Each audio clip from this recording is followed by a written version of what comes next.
The idea for Duel came to me on the day that President Kennedy was assassinated. A friend and I were playing golf over in Fillmore, and when we came in for lunch, we heard about the assassination, and we were so distressed by the news that, of course, we forgot about the golf game and started going home. And as we were going through this narrow pass on the way back home, this huge truck started tailgating us.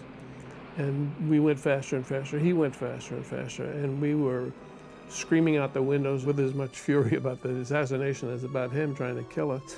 And finally, my friend pulled off into a dirt siding, and his car spun around, and this truck went flying past. And we were really shaken up by it. But having the true writer's mind, within a few moments, I thought, man gets chased by a truck. And I wrote on an envelope. I didn't even have a piece of paper with me. He had some mailer, and I wrote on the back of one of the envelopes the idea. And for a period of time, I presented the idea to a number of series on television, and they thought it was too limited. They said, no, there's just not enough there. And finally, I gave up on that idea, pitching it for a television idea, and wrote it as a novelette. And it was published in Playboy. And then Universal picked it up, and I did the screenplay. When I wrote the story, Duel, to me, it was just a straight suspense story. I named the main character Man with some sort of foolish idea that I was making a metaphor for mankind, which didn't last.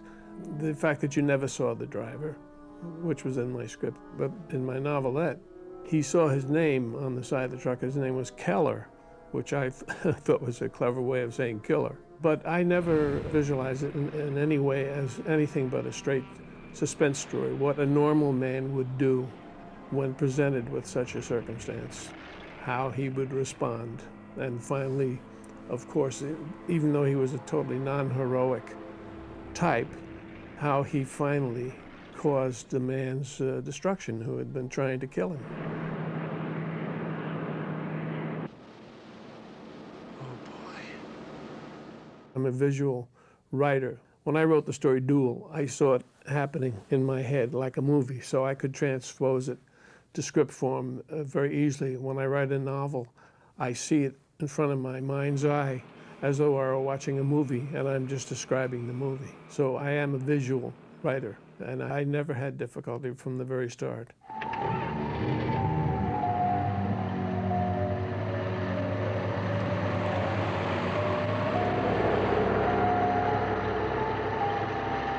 When I finally decided to write it as a novelette, what I did was I drove from my house to Ventura and back with a tape recorder and just recorded everything I saw, because I knew I couldn't very well write a whole story and imagine what he saw. So that was very helpful. That's how I got the story written, because I had a route that he followed.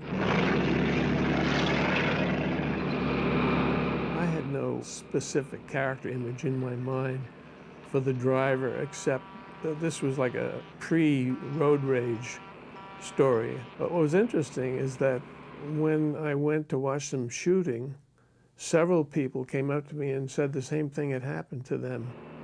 In one case, a truck driver actually waved him on past, and another car was coming in the other direction.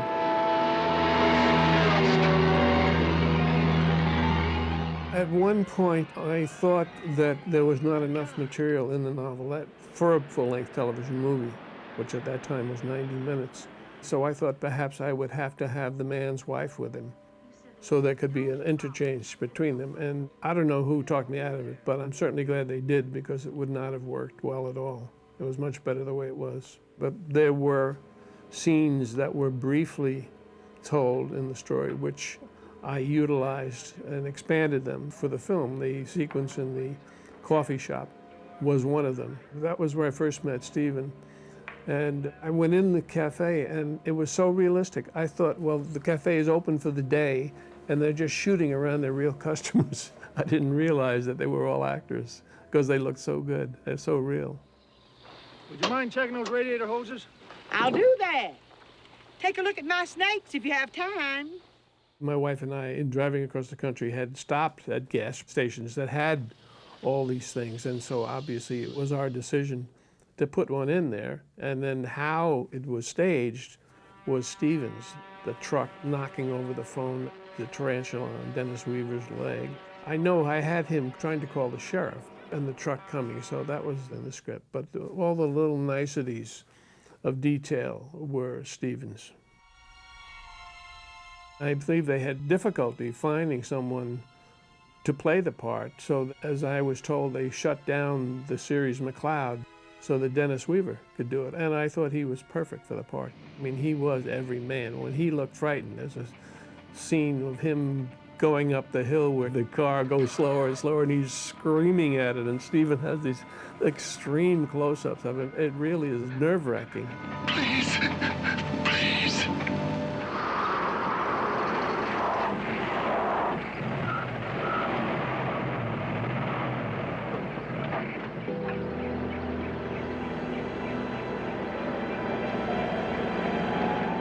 When you examine it, it isn't really a duel until the very last few moments of the script. It's like a flight before that. A flight from terror and a flight from a nemesis who is threatening his life. So in that sense, it's not a duel with two equal protagonists. But then towards the end, the hero finds the courage and the ability to make it a duel and destroy the truck driver.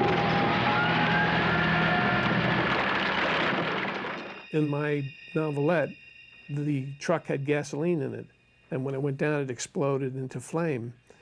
And obviously they chose to have the truck empty, and infinitely better to show in the slow motion all the way down the cliff to the bottom. It was marvelous, a marvelous sequence, and the sounds were incredible.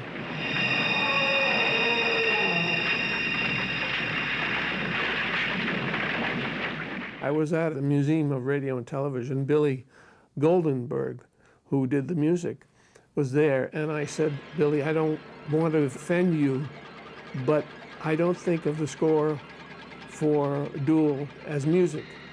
Is it music? And he said, no, it's not music. He said, Stephen spoke to me and said, I don't want music, I don't want melody, I just want noise, I want sounds. And that's the way he wrote the score, and tremendously effective. I was delighted that the film ended very much as the story did, where the man's exaltation is suddenly reduced as he realizes what he has just gone through and what he has just done. I wrote short stories and novels for a period of about 20 years. Duel was the last one. I didn't realize it, but the theme of my stories is one man against insuperable odds. I have repeated it over and over and over again. I didn't know it at the time. And by the time I wrote Duel, I did know it. And I thought, well, this is it. This is the ultimate of one man facing some terrible opposition. And so I stopped writing short stories then, and I never wrote any more.